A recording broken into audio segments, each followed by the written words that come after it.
Stocks finished a strong week, a little different than than how it performed the last couple of weeks. Last couple of weeks, we gapped up strongly to the upside to begin the week and finished with small moves. This time, we had kind of a quiet week, a little moves to the upside, and then finished with a bang today with a strong gap and a lot of volume today. In fact, the most volume that we've had in quite some time, more than a month. So big, strong volume, big above average move when you include the gap. So some signs of exhaustion I'm going to break down and talk about what that means in terms of risk reward and how bullish we continue to be from a longer term perspective. With today's trade idea, looking at a stock that broke out to new all-time highs today and how we can trade something that's made such a big, strong move like that. From a strong bullish directional move, and see how we can be able to profit from it potentially slowing down its move and give ourselves room to the upside and to the downside. So let's go ahead and get started. Today is Friday, June the 5th, 2020. This is the Market Outlook from MarketScholars.com. My name is David Settle. All right, well, let's start off taking a look at the S&P 500 with the market forecast indicator. As you can see, the intermediate line is still strongly bullish, up to 97th percentile. The near-term line dropped a smidgen, but still stayed in the upper reversal zone, so still strongly bullish in that regard. The momentum line did bounce up again, up to a relatively high level relative to where it's been in the past. So not, again, it's been much lower. But the positive for the second consecutive dip here on the momentum line is that unlike all the previous dips, it did not drop to extreme lows or close to it. So relatively positive development in that regard from the S&P 500. The long-term market sentiment still rising. I mean, now it's close to being above 60. And to really cement the trend change from being bearish, where it got, pretty close down. Well, we got to the 30th percentile here, for a pretty good chunk of time, but finally breaking up above, getting into the upper half of the chart, now close to moving up above 60, where it can stay for a while. So would signify along with the break, you can see with the break in, if I were to activate this line and move this up, kind of alter this around, you can see now with this breakout on Friday and the gap up through here, breaking through the 78% level, which again and through this whole high point over here, signifying that we're going to have a chance for a good bullish move over a long term because of that combination of breaking the 78th percentile, breaking out of the retracement zone. We had the bearish move. This was the retracement move that we started once we got into the retracement zone, kind of tested breaking back out of it, but stayed in it, got through the Fibonacci reversal, like resistance zone here, met some resistance up at the top of it, broke through that, and now we're out of the retracement zone on the other end, which means now we have a bullish move, bullish trend, obviously with market sentiment in there as well. Again, this bullish move all the way up to this point, and the fact of how big it is simply a factor of how big the sell-off was, right? I mean, you have to go all the way back to over here, to the point where we weren't at a loss, despite the bullish move, right? So this kind of shows again, what looks like a trend again is a reality, and that's what the retracements tell us, is a reality of how big the dip was, and now. Having broken through the 78% level means we have a good chance for a move like this to occur, where we get settled into a good long-term bullish move going forward from here. The Dow Jones still has not broken through its 78th percentile, but it's really close to catching up. The NASDAQ has broken through to new all-time highs, new all-time closing highs, so very good, strong. That's obviously a strong pattern there.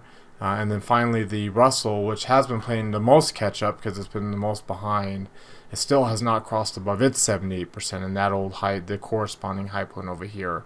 So the Russell and the Dow still working to catch up, and you can see down here at the bottom, The Russell's market sentiment line hasn't crossed above 50 yet. So you can see, this bullish period has been working to kind of get everything back in alignment with each other. With the Nasdaq having moved so quickly, it got up above, the 23% retracement pretty quickly, and then really got into the reversal zone and through it. I mean, we had broken the 78th percentile back on May the 8th, a month ago. So the S&P 500 just now is breaking its 78th percentile, and like I said, the Dow and the Russell still haven't. So there's still some catch up left to do as the Nasdaq continues to lead higher. Maybe not necessarily in percentage terms anymore, but more in terms of like how it's performing relative to its old previous highs and different retracement levels. Alright, before we look at some other charts, I invite you to subscribe to our YouTube channel. Mouse over this icon right here in the bottom right corner of your screen. Hit the red subscribe button that pops out. There's also one down below if you're watching it there on YouTube. That will notify you when all of our videos are posted. Also, while you're down there, hit the thumbs up icon. That tells us two things. Number one, you liked our video today. And number two, you want us to do another one on Monday. It's a quick way to give us feedback. If you like our videos, let us know with one click. You can do that right now, even while you're watching. If you don't like our videos, of course, you don't have to click on anything. Also, while you're down there, comment. What did you get out of videos? What questions or comments do you have about anything I talk about? Let me know down there in the comment section. Follow or join our website at marketscholars.com. There's a link popping out right there in the top right corner of your screen. Click on that link to subscribe to our site for free. Follow me on Twitter for more content in between the videos from day to day. And join our Market Outlook Facebook group that we've created. Alright, if you're watching us on our website here, we invite you to check out some of these other things on the rest of this page, including our Market Outlook live trade review videos, as well as all of our trading rooms that we have in the upcoming week. These are all available for our monthly subscribers. Our different subscription plans, you can see at the top here, our two different subscription plans, our monthly plus subscription, as well as our premium model that gets you access to all of our trading rooms, as well as our forums, all of our class forums, different other community resources and tools. So check those things out. We invite you to engage with us on social media here. Click this heart. It opens up a new window where you can like today's Market Outlook tweet. Click that thumbs up. It opens up a new page. Also, you can like today's Market Outlook Facebook post there. Again, the more you engage with us on those platforms, the more they will promote our content in your timelines, because Twitter and Facebook do promote content in your timelines from the accounts that you engage with the most. So we try to make it really easy for you to engage with us here. Alright, back to the charts. Let's take a look now at the candle. You can see how big these candles are relative to other sized candles. I mean, these are they continue to be pretty tremendous Hakinyashi candlestick patterns.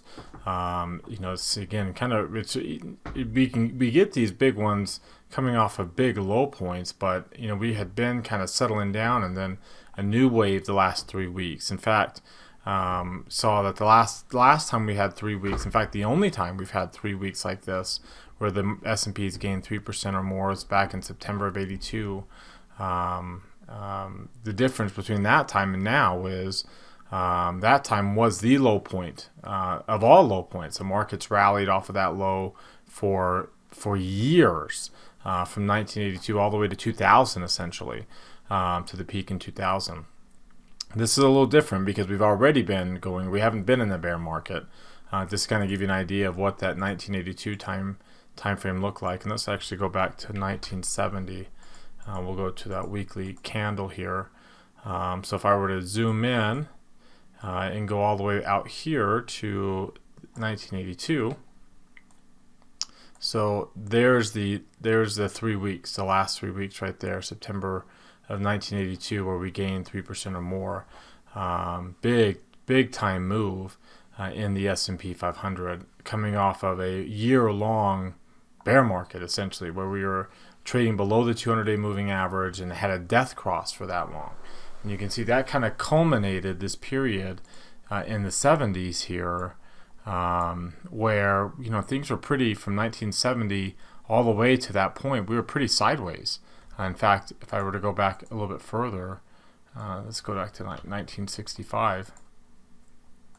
They kind of give you an idea of what the market looked like going into that 1982 low point, right there, you can see the market was pretty flat all the way back to 1972, all the way back to 1969. You can see that was a multi-year, over a decade-long period of ups and downs where the market didn't return anything on a cash basis, mind you, didn't return anything, and then we came off that low point with 3 straight weeks of 3% or more, and then of course we all know what happened after that. We just rallied for, like I said, from 82, essentially with brief little periods of bearishness, but essentially from 1982 all the way up to 2000 without a significant, and then since 2000 we've had kind of another decade-long period where we didn't get anything from 2000 to 2013, to the early part of 2013, no gains for years and years and years.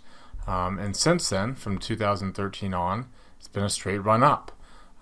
So a little different than 1982 in that we haven't, we're just now not coming off of a 10-year long period of no returns. We've been on a really big long return since 2013. So take that move, but still, it's a strong weekly move nonetheless. And the strong candle closing up above last week's high point. Now it's just a matter of what kind of candle we'll keep getting and whether we'll stay. It's a good sign that after having broken up above it last week, the 200-day moving average, we've really solidified the breakout up above. Now, it doesn't mean that we might not come down in a week or two and test, and that's, you can see here where the 23% retracement level is of the current rally. We could come down and test that 200-day moving average without a pullback, with just a drop to the 23% level. Remember, we don't start a pullback until you actually break the 23% line. So we can drop to the 200-day moving average in a week or two and still not be a pullback, still just be a kind of a noisy drop. Anything between 0 and 23 wouldn't be considered pullbacks or bounce. It would just be considered noise, right? That's kind of the idea behind Fibonacci retracement. And also keep in mind that from 29.77 all the way up to 32.20, that's a 7.5% drop. So we can have a 7.5% drop and still be flirting with the 200-day moving average, essentially be flirting with the 30-day moving average too, as you'll see here in a second. And you can see here, let me bring up the 3 green arrow chart. You don't quite see it here, but we would be essentially flirting with the 30-day. Here it is, 30-day moving average here. Let me get rid of actually this one, and then we'll draw the new lines coming from this low point up to what is the high point here. Let me throw on that the 23% level so you can see it. Again, we can drop down to it without even flirting, without even like touching the 30-day. We may by then be kind of flirting with a 30-day. That's a pretty decent drop, but again, it would only be, it's only that big because of how big the rally is, and the rally is only this big because of how big the subsequent drop has been. So we always have to keep that in mind, which is one of the biggest benefits of Fibonacci retracements, because it does help us put moves in context of the prior moves to see whether or not it's just noise, or if it's an actual retracement, and where support would be on any retracement, and whether or not we're changing the trend, which obviously if we were to drop wouldn't be all the way down until we break the 78% level, which would be down in this area. Alright, so when we look at the 3 green arrow chart, you can see we obviously have 3 green arrows. The MACD is above its moving average is rising. The stochastics and its moving average is both very high in the reversal zone still, and we are well above the 8-day moving average. In fact, when you look at this here, if I were to zoom out so you can get some context and how strong these returns are, you can see back in the past, up until, this is a percentage level, mind you, so it's apples to apples. You can compare it to any level here. If you were to go back, even over the last 5 years, this is a pretty strong number that we haven't seen. We haven't been this far up above the 8-day moving average very often. Now we have here lately, because of how low we got below the 8-day moving average. We were more than 5. We were at 1.10% below. And every time we got that far below the moving average, we made a run, got further below it, bounced back up, got further below it, with this little divergence here, and then rallied back up above it. And you can see, strong move up above it there, strong move up above it over here, and then we kind of diverged and actually broke below it a couple of times, a few times here, and then now we're back up above it, staying up above it for a while, and back up to really the strongest level during this rally, kind of, again with the gap, with a lot of volume too. If you notice that today's volume was up 150 million, the biggest volume that we've had. It was higher than what we had over here. Really the biggest volume that we've had since all the way over to when we crossed the 30-day moving average, all the way over here. So it's kind of interesting to see, whether or not this is a little bit of got some exhaustion type qualities with that gap that we just formed here. In fact, kind of interesting to see again, this 3-week period of how strong this 3-week period has been. If you look at, if you look at the moves that we've had, here's the 3 weeks on a daily chart. Well, the first week started with that gap that was a Monday gap down here, very strong gap, finished with a very strong move. The next week finished with this opening gap. You see very strong gap above the first standard deviation, and finished with a couple strong moves there. And then this week ended with a very strong gap above one standard deviation and a very strong move to the upside above 2%. So it's interesting to see how, we started the 3-week run with a big strong gap and a big move. We ended the 3-week run. So when you look at, how strong this move has been, so here's the first week, right? So here's a week, here's the second week, here's the third week, including Wednesday's gap here. If you take a look at that gap, that gap, that gap, and that gap, again, most of this move has occurred with those three, and with this gap, the fourth gap. So when you look at, okay, here we close at 286.25. We are currently, as you can see up at the top, at 319.34. So that is about, 33 points of a move, roughly? 33 points, a little bit more than 33 points of a move. Well, if you add up all this gap, that gap, this Wednesday gap from last week, and then the closing gap on Friday, 21 of the 33 points have occurred overnight in those 4 gaps. 21 of those points. So roughly 65, almost two-thirds of the move has occurred overnight, but the rest of the move, over a 3-week period, mind you, with the rest of that occurring during the regular trading session. So the other 1/3 of the move occurring during the regular trading session. That's a pretty significant amount. And again, as I mentioned in the tweet I posted over the weekend, that we saw something very similar in February. Now, I don't think necessarily we're going to drop 30% in 4 weeks again, but it's not necessarily the most healthy to see such a strong move occur without a whole lot of participation, right? Not a lot of volume, considering that 2/3 of the move occurred on extremely, extremely light volume. So you'd have to watch again as we drop down to, this is where the 23% Fibonacci retracement level would be here. If I were to go to a 1-year chart again and draw, here, let's get rid of this now, remove that drawing, and then just draw the Fibonacci retracement lines from the low end down here all the way up to the high point up here. And so you can see where the Fibonacci retracement levels are relative to this 4-week period. Let's add that, bring this on, which is that 7.5% move, which would just be a noisy move. You notice that it is right there. There's your 23% level, right at the midpoint of the 4-week period, essentially right at filling in all the way down to that gap. Right, and that's where your point of control would be as well. So again, if it were to fall that level, there's major significant support on an intraday basis at that point. But it kind of shows you how anything in here, any movement in here all the way down to there would just be noisy. It wouldn't be necessarily trend changing. It wouldn't be significant. The market might take it to be significant because it's 7.5% move. But again, it would only be a function of the fact that in a matter of 3 weeks, we've gone up, what would that be, 11.5%. So that kind of gives you an idea of, again, any kind of, the retracement levels tell us that these moves are always put in context of the prior moves that occurred before them, so we can see how big and whether or not they're pullbacks and whether or not they're trend changing pullbacks or not. When you look at the volume here and you put it in context of the average, so again, consider the gap here. So we closed at 311.36. We opened at the low point here was at 317.16. So about 6 points, almost 6 points of a gap, and then you add on the fact that the average range is 6 points right now. So we had 4 points in the regular session.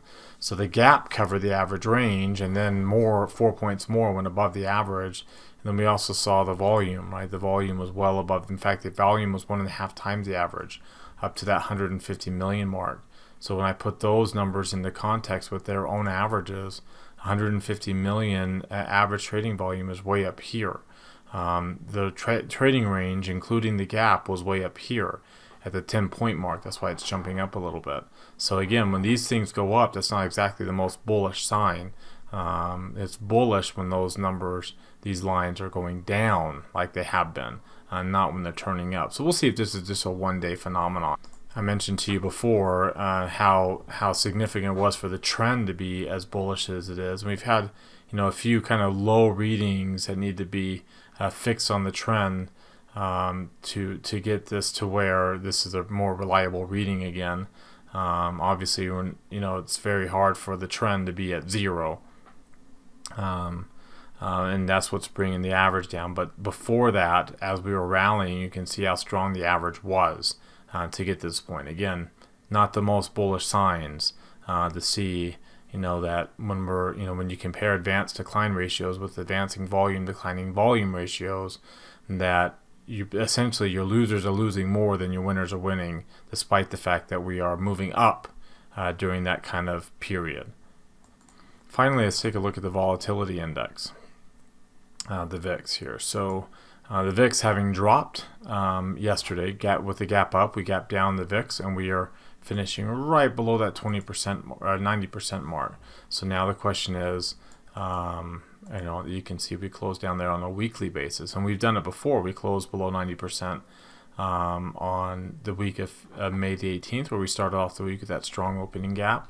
We closed below it over here on the week that ended May 4th. So if I were to go back to kind of an hourly look at this, you can see there's May, the week that finished May 18th. You can see a little ups and downs in volatility, and this occurred after the May 4th. We had a little bit of a jump in volatility. I don't think we're going to jump back up to the high 30s, but this is a relatively low level in volatility that we've seen before, that have led us up to a move back up towards 100%.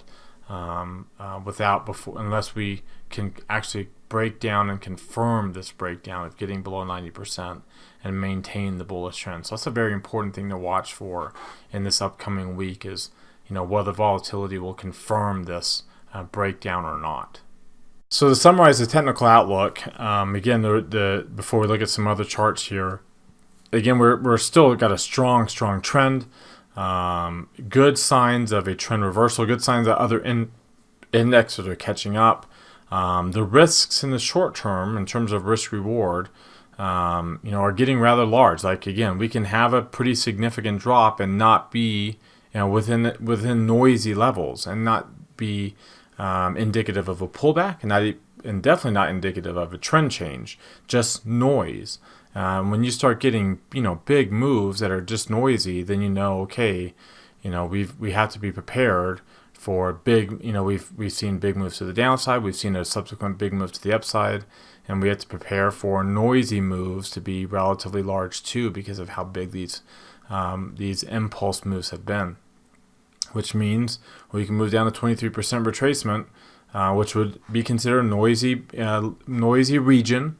And that's we can it's a 7.5% drop. That would be significant, be uncomfortable, but would be nothing more. Wouldn't even be considered a pullback in that case. So that tells us our risk to reward ratio. That would be our risk in the short term, with our reward considering how much we've already moved up, not nearly, not strong enough to be considered that we have strong bullish opportunities in the short term from here. Doesn't mean we can't go up, and of course we will, but it just shows that our short-term risk-reward ratios are kind of a little out of whack right now. So what do you think? Do you agree or disagree with that? Let me know in the comment section down below whether you agree or disagree, and if you disagree, let me know. What are you seeing that would suggest either we have great reward risk ratios going forward from here in the short term and the long term, obviously, or maybe you're a lot more bearish than I am right now. That you think any short-term weakness can turn into more. So share what's driving that opinion, what charts or whatever thoughts you're having down in the comment section below. All right, now let's talk about what's driving some of this price action. Take a look at how the different asset classes performed over this past week. So let me pull up the chart here for this past week. So give me 1 second. We'll go to from Monday over here to Friday. And you can see small cap stocks and emerging market stocks had a really, really good week. So very strong move in these areas that were kind of beating them. International stocks as a whole did very well with the dollar really dropping. You can see safe haven areas also finally kind of having some of their biggest weekly drops that we've seen in a long time. So when you take a look at like some of these charts here, first with the dollar, you can see how significant a move that we've had to the downside. Now, last time we had a big move to the downside that broke the 200-day moving average, we kind of stopped there and we rallied. But that was, kind of at the beginning of the year, and the dollar continued to move up, and through the crisis, through the initial surge of volatility, and then coming out of that. But now we've since rolled over, and that's had its implications. Long-term bonds have finally broken through their 23% level, all the way down to the 38% retracement level of this big bullish move they had. And gold is finally starting to show a little bit of weakness. Still has a lot of room to run before it breaks its 23% retracement. But you can see things are turning around in terms of the safety trade, and that's going to be one of the biggest drivers for risk appetite going forward is the safety trade unwind. It's been so aggressively bullish that as people come out of it, even just from a retracement, even if gold were to come to 32, which would be a retracement only, it would be the lowest end of support on a retracement. If it were to come all the way down there, that'd be well below its 200-day moving average, and would just still be wouldn't be trend changing. It would just be a retracement. Long-term bonds, TLT can come all the way to 138. Would be a pretty significant drop, well below the 200-day moving average, but still would only be considered a retracement.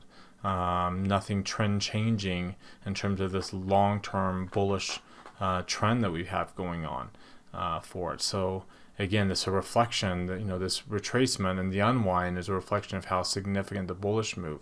But remember, since this run, when this bear market started in risk appetite, and especially kicked in gear and high gear here in the fall of 2018, how significantly overbought the safety trade is, and now it's unwinding, and it's unwinding with the dollar making a significant move. And you can see commodities continuing their strong move in the positive direction. A lot of run to go. You can see when you look at DBC, it's just barely getting above its 50-day moving average. It's got a lot of room to run. In fact, when you look at its Bollinger Bands here on a long-term chart, even on the daily chart, it's just breaking into a big volume gap. It's got a lot of room to make up there. But if you were to switch this out to a 5-year chart, you can see how far below the value area we are. So it's got a lot of room to make up just to get back into the upper half of the Bollinger Bandwidth, much less get up to this 14 area where all this volume had been previous to this year's significant drop. And then there's that gap on the 1-year chart that between here and there that it can make up pretty sharply. All this volume here you can see is from back multiple years ago. Again, going back to the 1-year chart. Here's that gap in volume going all the way up to that 14 level where there's a significant amount of volume in this area that will act as a resistance. So it can have a pretty decent move playing catch up here to where equities have already been moving. Like I said, NASDAQ composite being well up above its value area now and forming new all-time highs again. If we did the same thing for different sectors here, so let me also customize this time frame to the different sectors. So we'll go to June and then go to last week. Again, you can see what rallied: financials, industrials, and energy. Right. So there's something significant about those three, because if you go back to, even just year to date, let's go to year to date. Let's go, to year to date there, all the way till now. We'll do a daily chart.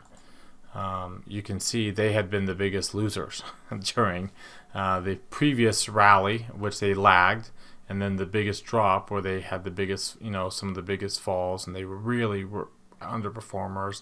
They've been trying to catch. They're still way underperforming in terms of return. Still got a lot of room to run, but they've, in the last little bit, and this week especially, have really moved up pretty sharply to try to play catch up to these cyclical areas that have been and are doing so very well. When you look at their 12 grid, you can see, look at the little breakout move, you can kind of see an energy there. Materials really going parabolic now, and industrials and financials really making a parabolic move in the short term as well. With some of these other areas, you can see healthcare is really slowing down. Your safe havens are bullish, but they're moving up relatively slow. And then you can see some of these others move still pretty bullish in technology and communication services, but slowing down the returns as some of these other areas are really picking up the pace and catching up and trying to get back to where they were, similar to some of these other areas. All right, so for our trade idea of the day, take a look at Apple being a stock that's also breaking out to new highs. A lot of times, again, trying to catch back up to where it was takes a significant move, a significant amount of energy. It's kind of hard to maintain such strong trends. In fact, if you take a look at us as DMI, you can see its ADX is really strong. Its ADX in a positive direction is actually a lot stronger than it ever got during this decline, interestingly enough. Obviously not nearly as strong as it got during this bullish move here, where it really finished the year strong. We had a good positive long call actually in our directional option strategies, where we took advantage of that strong move. And then even over here, prior to that move at the beginning of the year, where things kind of went parabolic for the NASDAQ really started to outperform, it was pretty strong too. We were just as strong then at the end of last year as we are now. So very, very strong move. And so what ends up happening a lot of times, especially you can see with this Bollinger Bandwidth as well, being kind of breaking out up above its upper band to a significant degree, not just kind of a little dip, but a pretty significant move, a lot of times can lead to kind of sideways action because of how much strength it took to get there. You can see breaking up above its point of control, its value area. So we want to trade that we can say, okay, it might trade back down into this support level, a little bit of a return move type of move, breakout and then return move, and then let that ADX settle down a little bit, let some of that bullishness that it's had settle down a little bit, as strong as we've been in the last little bit. With the convergences and the stochastics being fluctuating as well, and how, like I said, how bullish we've been. And you can see the crossover, the long-term crossover chart setting up a little bit of a divergence as well, and again how strong the momentum here is compared to what it has been in the past at these levels, taking this out of the equation. And again, that was actually on a bullish run, not the bearish run that we had. So very strong bullish move. You start to look for things that kind of start settling down here, and that's why we decided, okay, well, for Apple, what we'll do is we'll take a look at doing a iron condor. We've had a short put vertical spread on in a class portfolio that's pretty close to being done, and now we'll kind of start to settle things down and sell at the sell a 310 put again, but this time in conjunction with the 305 put, and also sell the 350 call and buy the 355 call. So a short call vertical put together with a short put vertical, giving us our range of where we want it to trade within. So if I look at my Bollinger Bands, and you look at Apple and you say, okay, how far can it go up? Well, it can go up into this area by July expiration. I don't have to worry about earnings, and there's my risk to the upside. If it goes to the downside, I've got this big point of control below, or up above that break even to the downside. So I've got the ability to kind of manage my risk in both directions here after this breakout move that occurred following a tremendous run to get there. You kind of worry about it, and with a big kind of breakout, like an exhaustion type breakout pattern, that doesn't necessarily mean that we have to drop sharply, because you got a lot of volume below us, but it does mean it's kind of hard to maintain and can very easily go sideways, and that's kind of the point of this trade. If it goes sideways, and we can make $570 for a normal risk within a normal risk reward, I wouldn't be willing to lose $900. I'd be willing to lose $573, because that's what we're trying to make. But you can kind of get an idea of how we can make money on this trade, even if it goes up a little bit, or if it pulls back a little bit, or just stays up and down in the same range. Alright, well that does it for today. Again, you've heard from me, now I want to hear from you. Use that link popping out in the top right corner of your screen. Takes you to our Market Outlook forums, and let's keep this conversation going. Open any new thread with any questions or comments you have. Reply to other people's threads. Again, thank you for watching. Remember to subscribe to our YouTube channel. Hit that thumbs up icon. Comment on our video down below. Follow me on Twitter for more content between videos. Join our Market Outlook Facebook group that we've created, as well as our website and our community at marketscholars.com. Have a great rest of your weekend, everybody, and we'll see you all on Monday.